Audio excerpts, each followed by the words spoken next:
നമസ്കാരം. സിറിയയിൽ അമേരിക്കയുടെയും ഇസ്രായേലിന്റെയും സകല കണക്കുകൂട്ടലുകളും തെറ്റിക്കുന്ന നിലപാടാണ് അട്ടിമറിയിലൂടെ ഭരണം പിടിച്ച വിമത സംഘടന ഇപ്പോൾ സ്വീകരിച്ചിരിക്കുന്നത്. റഷ്യയെ ഒപ്പം നിർത്തി സിറിയയുടെ പ്രദേശം കയ്യേറിയ ഇസ്രായേലിനെയും മറ്റ് പാശ്ചാത്യ ശക്തികളെയും തുരത്തുക എന്നതാണ് നിലവിലെ സിറിയൻ സർക്കാർ ലക്ഷ്യമിടുന്നത്.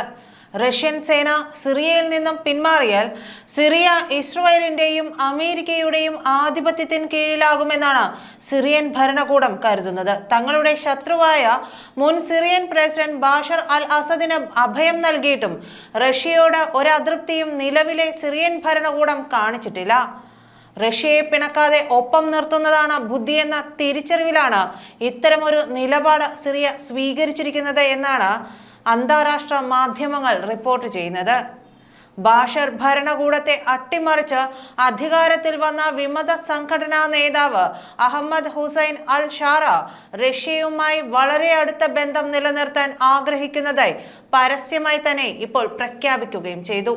അബു മുഹമ്മദ് അൽ ജുലാനി എന്നറിയപ്പെടുന്ന ഷാറ ബ്രോഡ്കാസ്റ്റർ അൽ അറബിയുമായിട്ടുള്ള അഭിമുഖത്തിലാണ് റഷ്യയിലെ സൈനിക സ്ഥാപനങ്ങൾ രാജ്യത്ത് നിന്ന് പിൻവലിക്കാൻ തന്റെ സർക്കാർ ആവശ്യപ്പെടില്ലെന്ന കാര്യം വ്യക്തമാക്കിയത്.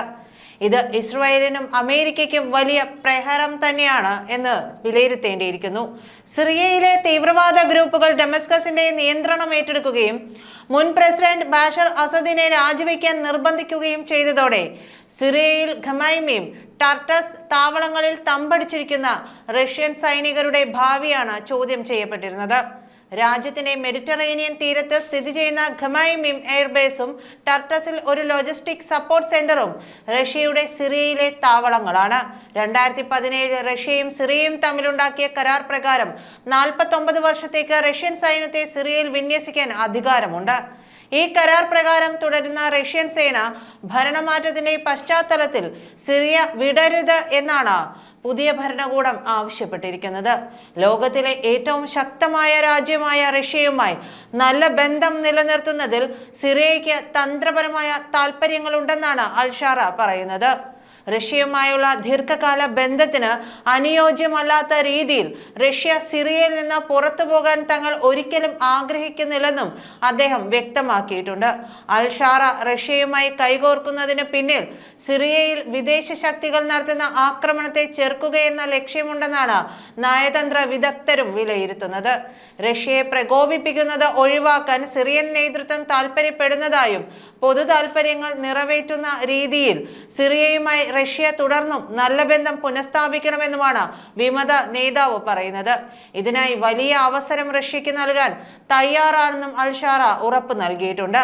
സിറിയയിൽ റഷ്യൻ സൈനികരുടെ സാന്നിധ്യം വ്യവസ്ഥ ചെയ്യുന്ന കരാറുകൾ സാധുതയുള്ളതാണെന്നും അന്താരാഷ്ട്ര നിയമത്തിന്റെ മാനദണ്ഡങ്ങൾക്കനുസൃതമായി അവ അവസാനിപ്പിച്ചതാണെന്നും റഷ്യൻ വിദേശകാര്യമന്ത്രി സെർജി ലാവ്റോവ് അഭിപ്രായപ്പെട്ടതിന് തൊട്ടു പിന്നാലെയാണ് റഷ്യൻ സൈന്യം സിറിയയിൽ തുടരണമെന്ന ആവശ്യവുമായി സിറിയൻ ഭരണകൂടം രംഗത്ത് വന്നിരിക്കുന്നത്.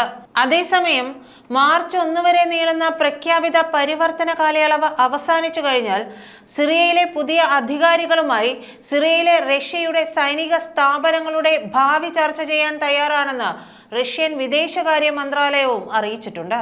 റഷ്യ സിറിയയുടെ ചുമതലയുള്ള സേനയുടെ പ്രതിനിധികളുമായി സമ്പർക്കം പുലർത്തുന്നുണ്ടെന്നും എല്ലാം ചർച്ച ചെയ്ത് തീരുമാനിക്കുമെന്നുമാണ് ക്രെംലിൻ വക്താവ് ദിമിത്രി പെസ്കോവും വ്യക്തമാക്കിയിരിക്കുന്നത്. അതായത് സിറിയയിൽ റഷ്യൻ സേന തുടരുമെന്നത് ഈ നിലപാടുകളിൽ നിന്ന് തന്നെ വ്യക്തമാണ്. ശക്തമായ സുരക്ഷാ സംവിധാനത്തിൽ ഇപ്പോഴും റഷ്യൻ സൈനിക താവളങ്ങൾ പതിവ് പോലെ തന്നെ സിറിയയിൽ പ്രവർത്തിക്കുന്നുണ്ട്. ഇതിന്റെ ദൃശ്യങ്ങളും പുറത്തു വന്നിട്ടുണ്ട്. വിമതർ സിറിയൻ ഭരണം പിടിച്ചതോടെ റഷ്യൻ സൈന്യം സിറിയ വിട്ടു തുടങ്ങിയെന്ന പാശ്ചാത്യ മാധ്യമങ്ങളുടെ നുണപ്രചാരണമാണ് ഇതോടെ പൊളിഞ്ഞത്. പുതിയ സർക്കാർ പഴയ സർക്കാരിനേക്കാൾ ശക്തമായ അടുപ്പം റഷ്യയോട് കാണിച്ചു തുടങ്ങിയതോടെ മേഖലയിലെ അമേരിക്കൻ താൽപര്യങ്ങൾക്ക് അത് വലിയ വെല്ലുവിളിയാകും. യുക്രൈൻ യുദ്ധം അവസാനിക്കുന്നതോടെ സിറിയയിൽ കൂടുതൽ ശക്തമായ റഷ്യൻ ഇടപെടലുകൾക്കും സാധ്യത ഏറെയാണ്. സിറിയയുടെ നിരവധി പ്രദേശങ്ങൾ പിടിച്ചെടുത്ത ഇസ്രായേലിനെ സംബന്ധിച്ചും റഷ്യൻ നീക്കം വലിയ പ്രതിസന്ധിയാണ് സൃഷ്ടിക്കാൻ പോകുന്നത്. റഷ്യയുമായി ഒരു ഘട്ടത്തിൽ പോലും ഏറ്റുമുട്ടൽ ഇസ്രായേൽ ആഗ്രഹിക്കുന്നുമില്ല. അങ്ങനെ ഒരു യുദ്ധം ഉണ്ടായിട്ടുണ്ടെങ്കിൽ അല്ലെങ്കിൽ ഒരു ഏറ്റുമുട്ടൽ ഉണ്ടായിട്ടുണ്ടെങ്കിൽ എന്താകും സംഭവിക്കുക എന്നുള്ളത് ലോകരാഷ്ട്രങ്ങൾ ഉറ്റുനോക്കുകയും ചെയ്യുന്നുണ്ട്. നന്ദി.